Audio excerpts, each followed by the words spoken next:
नमस्कार, news foundation देख रहे हैं। मैं हूं आपके साथ वंदना। मुजफ्फरपुर में जो घटना हुई है उसको उस बात को सदन में उठाया जा रहा है। शीतकालीन सत्र का तीसरा दिन है और लगातार विपक्ष जो है सरकार के कार्यकाल पर सवाल खड़ा कर रहे हैं। हमारे साथ बात करने के लिए हैं कांग्रेस के एमएलसी प्रेमचंद मिश्रा।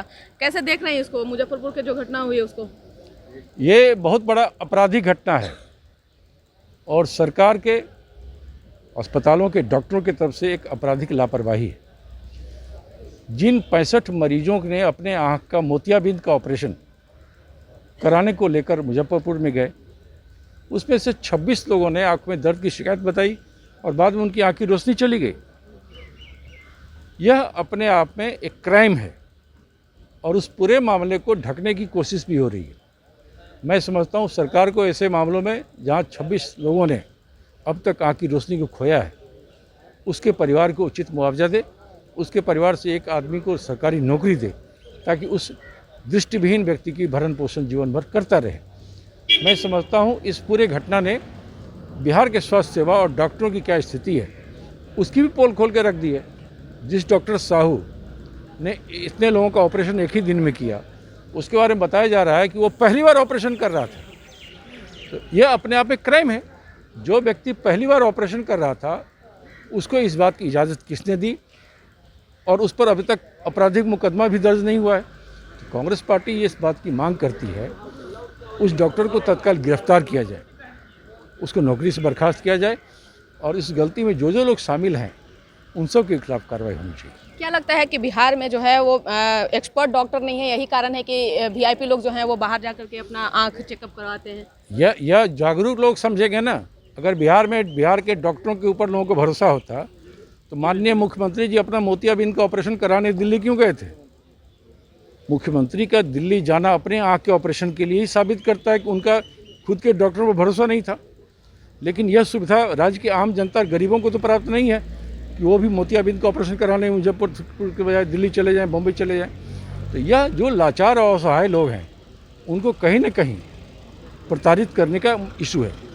कल इसी मुद्दे पर विधान परिषद में हम कार्यस्थगन का प्रस्ताव लाएंगे और जिन 26 लोगों की आँख की रोशनी चली गई है उसके जिम्मेदार लोगों को सजा दिलाने की मांग सरकार से करेंगे। डीजीपी जिस तरह से शराब की खाली बोतलें जो हैं वो परिसर में ढूंढ रहे हैं, क्या लगता है कि अब यही काम सिर्फ बच गया है?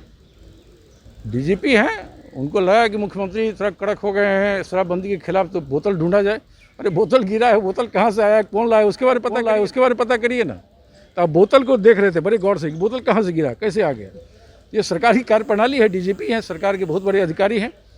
मैं उनके कार्यशैली पर सवाल नहीं खड़ा कर रहा हूँ, लेकिन शराबबंदी कानून की विफलता का ही तो एक द्योतक है कि विधान परिषद और विधानसभा विधानमंडल के परिसर में शराब की बोतलें मिली हैं। ये तो सच्चाई है। अब किसने लाया, किसने उसको वहाँ रखा, किसने दारू पी, यह जांच का विषय और सरकार को इस दिशा में कार्रवाई करनी चाहिए और जिम्मेदार लोगों को चिन्हित कर उनको दंडित करना चाहिए। विकास के नाम को लेकर, विकास के मुद्दे को लेकर के सत्ता पक्ष का कहना है, यानी सरकार को कहना है कि विपक्ष को विकास दिखाई नहीं दे रहा है। विकास तो बहुत हुआ है बिहार में। विकास तो वही हुआ है ना कि आप हर विभाग में लूट खसोट मच गया। भ्रष्टाचार को अगर आप विकास कहते हैं, बड़े आकार का बजट का आप दावा करते हैं। बिहार में 2,18,000 करोड़ का बजट है, लेकिन वो बजट अगर आम जनता की भलाई के लिए खर्च किया हुआ था तो मोदी सरकार के ही नीति आयोग को यह नहीं कहना पड़ता कि बिहार सबसे ज़्यादा गरीब राज्य है। यह कांग्रेस का आरोप नहीं है, हमने नहीं कहा। जिस सरकार में नीतीश जी शामिल हैं उसी सरकार के केंद्र सरकार की एजेंसी नीति आयोग ने माना कि बिहार में गरीबी बहुत ज़्यादा है, 52% लोग बिहार के गरीब हैं। तो यह अपने आप में साबित करता है कि बिहार सरकार जो भी दावा कर ले विकास को लेकर, निचले स्तर पर, ग्रामीण स्तर पर गरीबों के जीवन स्तर के उत्थान को लेकर कोई काम नहीं हुआ। आयुष हुआ है, प्रचार प्रसार हुआ है, सड़कें पुल पुलिया कहीं कहीं बनी हैं, वो हम भी मानते हैं। लेकिन शिक्षा के क्षेत्र में 2.5 लाख शिक्षकों का पद खाली है। अस्पतालों में 7,000 से ऊपर डॉक्टरों के पद आज भी खाली हैं।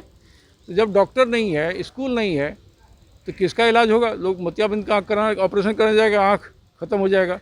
पैर में चोट लगेगी, हाथ काट देगा, हाथ का ऑपरेशन कराने जाएगा, पैर काट देगा। तो बिहार में बड़ी भयावह स्थिति है, कहीं भी विकास की बात नहीं है। जो भी इस पर दावा वादा करते हैं वो सब झूठ है। शराबबंदी को लेकर की यात्रा निकाल रहे हैं नीतीश कुमार। शराबबंदी को लेकर मुख्यमंत्री ने जो घोषणा की है कि अब उनको ये एहसास हुआ है। इतना दिन तो कहते थे कि बिहार में महिलाओं की स्थिति काफ़ी सुधर गई है, महिलाओं में काफ़ी जागृति आई, उनमें सुरक्षा का भाव आया है शराबबंदी होने से। अब आपको इतने सालों के बाद, इतनी मौत के बाद आपको जाना पड़ रहा है। इसका मतलब अब तक जो आप कह रहे थे शराबबंदी की सफलता को लेकर, वो सब वास्तविकता से परे था। अब आपको जाना पड़ा। अच्छी बात है, मुख्यमंत्री को तो राज्य का भ्रमण करना ही चाहिए। वैसे भी विंटर के समय मुख्यमंत्री प्रायः किसी न किसी यात्रा पर जाते हैं। ये कोई नई बात नहीं और आश्चर्यजनक बात नहीं है। अगर वो यात्रा निकाल रहे हैं तो महिलाओं के जीवन स्तर में सुधार लाएं, उन्हें आर्थिक सामाजिक रूप से मजबूत करें, उन्हें संबल बनावें और उनके लिए भविष्य के द्वार खोलें। ऐसा कोई योजना लेके आएँ तो ज़्यादा बेहतर होगा। बिल्कुल। तो आप सुन रहे थे कि क्या कुछ कह रहे थे कांग्रेस से एमएलसी प्रेमचंद मिश्रा। आपको बता दें कि मोतियाबिंद को लेकर के मुजफ्फरपुर में लगभग 65 लोग जो हैं वो आंख से लाचार हो गए हैं, यानी अपना वो आंख खो चुके हैं। ऐसे में सदन में इस बात को उठाया जा रहा है। प्रेमचंद मिश्रा का साफ तौर से कहना है कि अगर बिहार में डॉक्टर एक्सपर्ट होते तो बिहार के मुख्यमंत्री नीतीश कुमार खुद मोतियाबिंद का ऑपरेशन करवाने दिल्ली क्यों जाते। इसका बस इतना ही। बने रहिए नेशन फाउंडेशन के साथ। धन्यवाद।